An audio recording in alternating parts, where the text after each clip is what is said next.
कुछ ध्वनियाँ सिर्फ कानों को नहीं, सीधे आत्मा को छू जाती है। और जब वो ध्वनि कन्हैया की बांसुरी से निकले तो वो केवल संगीत नहीं रहती, वो बन जाती है ईश्वर की पुकार।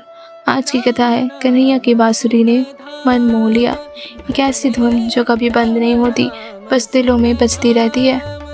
गोकुल की शाम दोपहर थी, बछड़े सुस्त थे, गोपियाँ अपने काम में व्यस्त, और तभी एक कोमल मीठी धुन हवा से गूंज उठी। ये स्वर कहाँ से आ रहा है? कान्हा वृंदावन के एक पेड़ के नीचे बैठे अपनी पहली बांसुरी की धुन छेड़ रहे थे।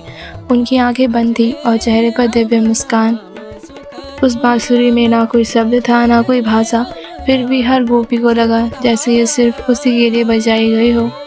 गाय रुक गई, पक्षी चुप हो गए और समय थम गया। ये सिर्फ धुन नहीं थी, ये आत्मा का संगीत था। राधा घर के भीतर थी, पर बांसुर की आवाज़ दिल को पार करती हुई सीधे उनके मन तक पहुंची। कृष्ण की बंसी आज भी वही सवाल पूछती है, क्या तू मेरे जितना प्रेम कर सकती है? कृष्ण ने बंसी से वह कहा जो शब्द कभी कह नहीं सकते थे। कई बार जब बांसुरी की धुन बहुत तेज होती तो गोपियाँ चेतना खोजते बैठती, कुछ गिर पड़ती, कुछ बस देखती रह जाती। कन्हैया, तेरी बांसुरी तो रूह तक उतर जाती है, अब हम कुछ और सुन ही नहीं सकते। कान्हा मुस्कुराते और बांसुरी को अपने होठों से लगाकर भक्ति का सागर बहा देते। पर एक दिन जब कृष्ण मथुरा जाने लगे तो उन्होंने बांसुरी वृंदावन की धरती पर रख दी। प्रभु, ये बंसी, ये तो आपकी आत्मा थी।